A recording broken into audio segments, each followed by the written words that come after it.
Nama saya Erikson Panjaitan, bekerja di School for Broadcast Media. Saya dibantu oleh teman saya Safi Tria, dia juga bekerja di School for Broadcast Media di bagian produksi. Kita sama-sama berdua di bagian produksi. Siang ini kita coba membahas mengenai workshop dalam membuat suatu film pendek. Kita tidak harus mencari alat-alat seperti kamera-kamera profesional ini, jadi kita cukup pakai alat yang ada aja supaya kita bisa buat film sendiri gitu. Nah, untuk alat-alat yang bisa kita gunakan yang ada di sekeliling kita, contohnya kita bisa pakai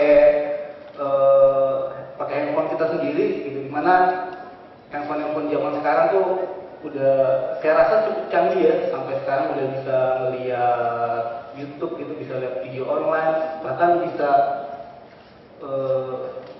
upload juga ke YouTube-nya gitu. Jadi saya rasa dengan handphone saja kita sudah bisa membuat film pendek.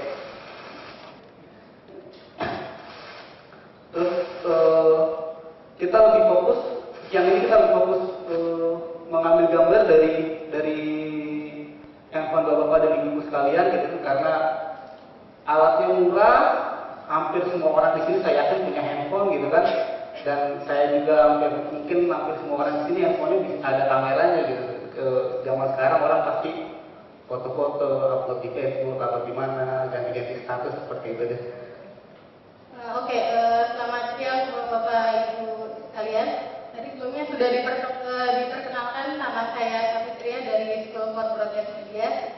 Untuk kali ini saya akan menjelaskan teknik pengambilan gambar dari kamera handphone. Sebelumnya mau minta tolong boleh dikeluarkan kamera handphone-nya, bawa handphone berkamera. Tapi sih sekarang rata-rata pasti ada kameranya ya handphone-nya. Kalau gitu nggak bisa pakai gitu.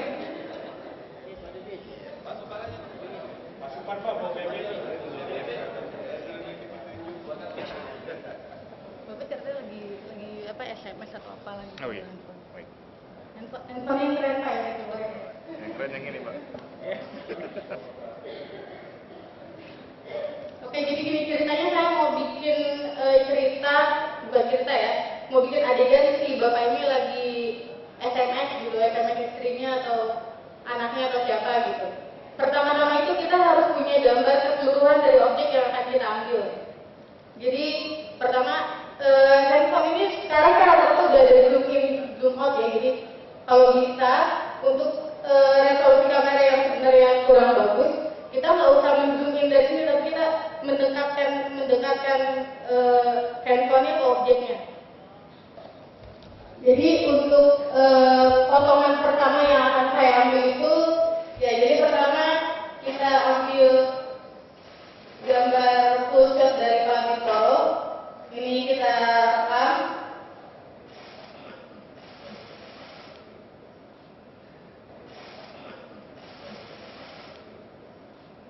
Minimal 10 detik untuk tiap kali potongan gambar.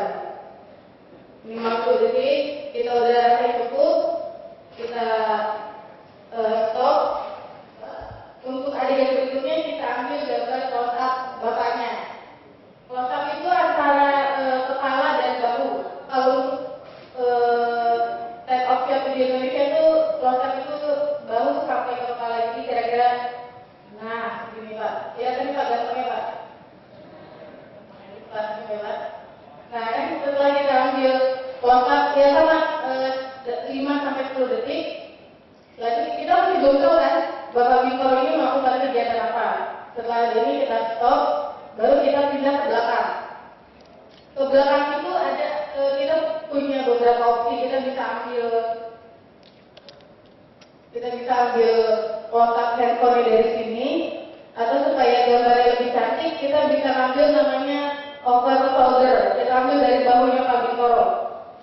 Nah, tapi mukanya nggak kelihatan kalau dari sini Pak. Kalau dari sini kelihatan. Mau yang mana Pak? Ayo. Jadi kita ambil gambar cantiknya itu dari ini ya, dari over shoulder. Nah dari sini kita baru kelihatan kan, kalau Pak Bintoro itu oh ternyata lagi SMS.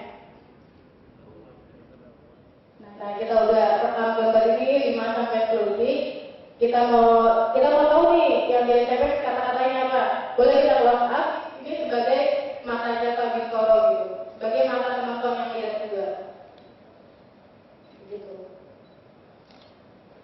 Ya itu tadi itu namanya satu sequence, satu adegan potongan. Tadi kita punya 4 potongan gambar. Pertama close up keseluruhan Pak Bintoro, kedua kita punya close up mukanya, kita punya over folder kegiatan atau keterangan apa yang Pak Bintoro lakukan, keempat kita punya detail dari apa yang dilakukan. Nah kalau itu tadi untuk adegan simpel ya, maksudnya itu tidak bergerak di objek yang cuma berdiri. Kalau untuk satu adegan yang misalkan ada orang berbicara atau apa, kita sebelumnya memang harus punya rangkaian potongan gambar gitu. Kita harus ambil pertama objek yang mana dulu yang berbicara, kita ambil dulu si objek A sampai selesai, baru kita pindah ke objek B sampai selesai. Setelah kita punya beberapa adegan gambar, baru kita namanya capturing. Ya, baik. Setelah kita ambil gambar, kita baru namanya capturing atau transferring data. Jadi kalau dari handphone ini mungkin ada yang pakai kabel data atau memory card. Oh iya, satu lagi Pak. Gini Pak, ada tips sebenarnya kalau kita mau ambil gambar dari kamera handphone. Sering kita lihat orang ambil gambar gitu ya, saking nggak pengen gambarnya terputus, dia ngambil gambar gitu Pak. Dari sini misalnya, ini terus. Kan ngapain gitu kan, capek itu malah kita nggak ngerti gitu, dia ngambil gambar apa penting. Misalkan dari sini mau ke sana, di sini kita tahan dulu 5-10 detik, kita stop, baru kita pindah kemana. Jadi jangan kayak orang ngambil gambar dari sini gitu, terus gitu kan. Jadi gambarnya mulai pusing ya. Jadi mending cut gitu. Cut itu per adegan, diambil adegan pertama apa, kedua apa, ketiga apa, dan seterusnya. Setelah pengambilan gambar selesai, kita pindahkan data yang ada di kamera handphone ke laptop atau ke komputer melalui kabel data atau memory card. Kalau untuk kamera profesional yang ada di depan bapak ibu ini, kita namanya capturing, makanya itu prosesnya dari kaset DVD yang sebenarnya itu formatnya analog, monolog, kita pindahkan ke komputer menjadi digital. Nah itu namanya capturing.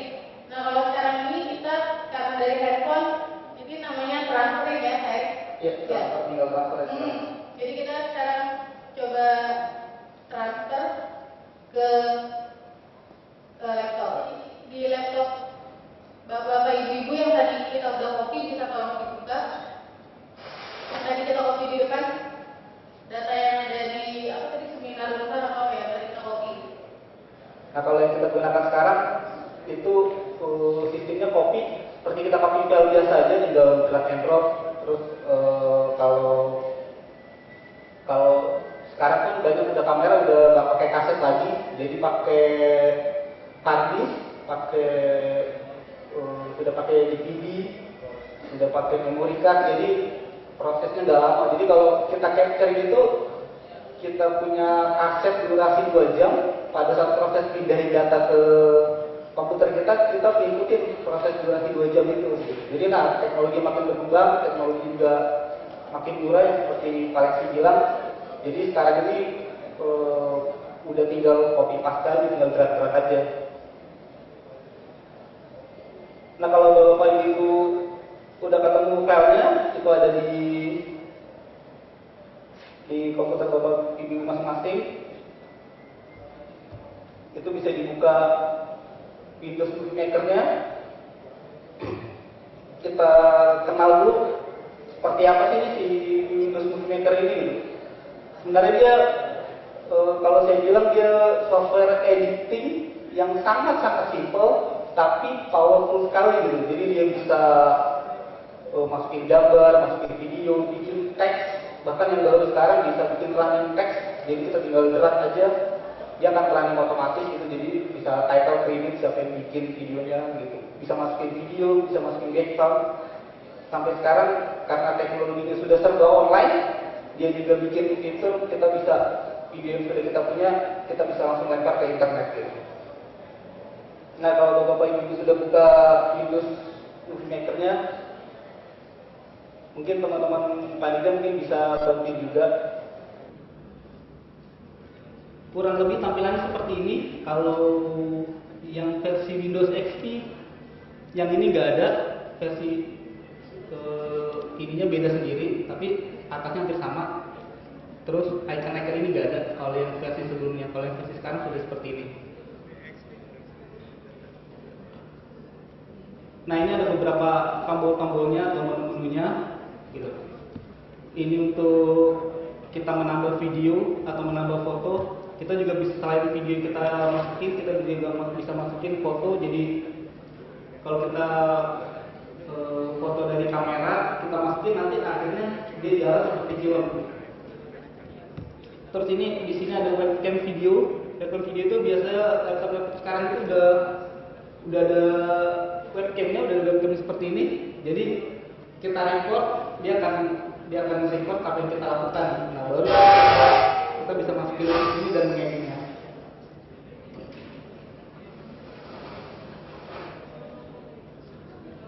Nah, kalau di menu animation ini adalah transisi dari setiap adegan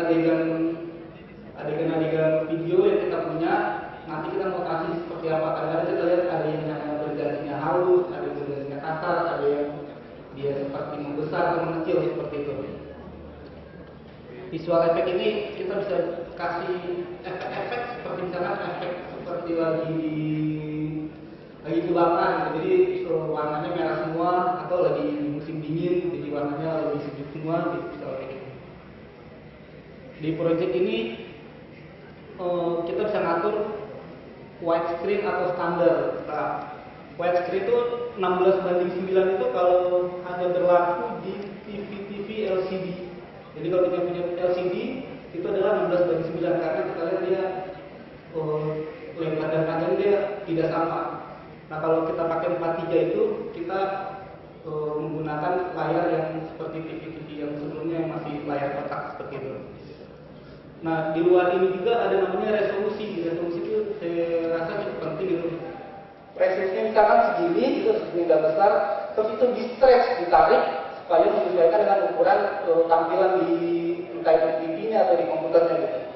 Nah, kalau sekarang DVD itu sudah 720 kali 576, jadi 2 kali lipat. Jadi kita lihat pun kalau tadi dia kecil, gambarnya ditarik supaya lihat di TV. Nah, kalau yang sekarang dia sudah memang sebesar itu, jadi gambarnya sudah pecah. Yang baru lagi mungkin ada namanya teknologi high definition, itu di Blu-ray, tapi belum begitu populer di Indonesia. Itu lebih bersih lagi karena resolusinya lebih besar lagi gitu. Lebih memanjang lagi. Biasanya sih digunakan udah banyak di bioskop-bioskop yang di bioskop juga udah menggunakan teknologi high definition itu. Nah, kita coba gunakan Windows Movie Maker ini. Kita coba add videos, add foto.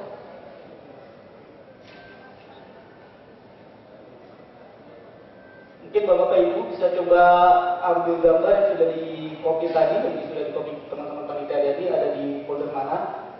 Kalau di komputer saya itu saya taruh di drive C, di folder seminar entar. Kita coba buka yang folder Clip Direfully itu. Nah, ini isinya sebenarnya adalah satu film yang sudah menyambung. Cuma teman saya Fikri sudah memotong-motongnya biar kita bisa tahu proses seperti apa. Nah, ini dipilih semua.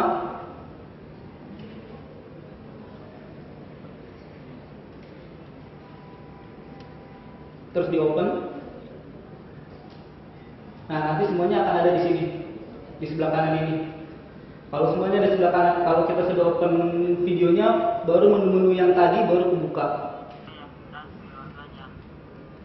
Bisa juga kita lihat dari sini.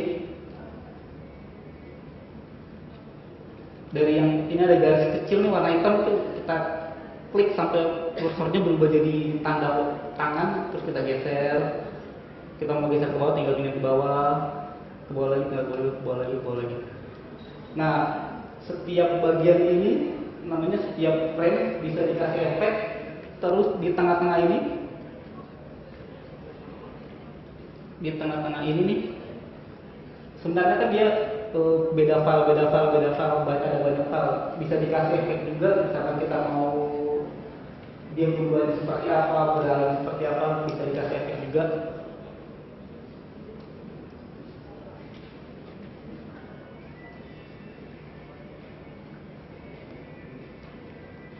Kita juga bisa kasih efek sekaligus. Kalau kita kasih efek sekaligus,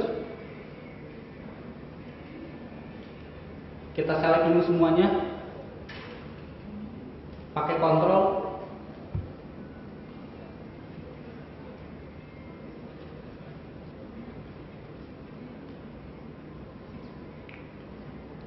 Nah kayak ini kan kita lihat, ini kan seharusnya sudah di akhir ya, udah title preview gitu. Seharusnya ini berarti di akhir, kita pindah ke bawah, kita cari lagi, terus nanti kita coba play-nya, kita tinggal pilih aja tuh, ada banyak sekali. Jadi misalkan seperti ini, nah kita taruh kita ke sini, dia langsung kelihatan hasilnya. Kita tinggal pilih mau yang mana. Kita klik ini, dia akan hasilnya seperti itu gitu. Nah kalau kita mau dibikin di adegan berikutnya, kita tinggal tambahin lagi mau yang mana, seperti itu. Nah kalau di setiap, misalkan lebih enak itu kita pilih ini, jadi seperti ini, atau kita bikin warnanya hitam putih seperti ini. Jadi efeknya itu di dalam satu scene ini.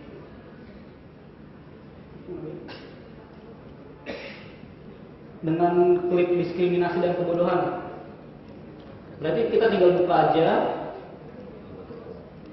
Nah ini kan filenya ada banyak, cukup banyak. Kita pilih semuanya.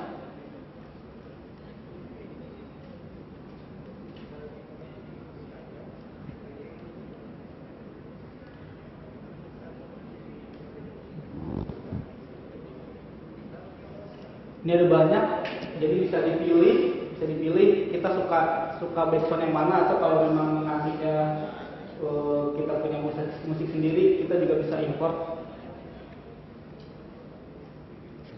Misalkan saya import yang paling atas, Ion 01 Yellow Light. Dia akan mengisi sepanjang film itu. Misalkan durasi musiknya itu 3 menit gitu kan, seperti musik sekarang durasi 3 menit. Terus film kita hanya 1 menit, berarti 2 menitnya hilang. Jadi otomatis akan mengisi hanya sampai film kita 1 menit itu aja.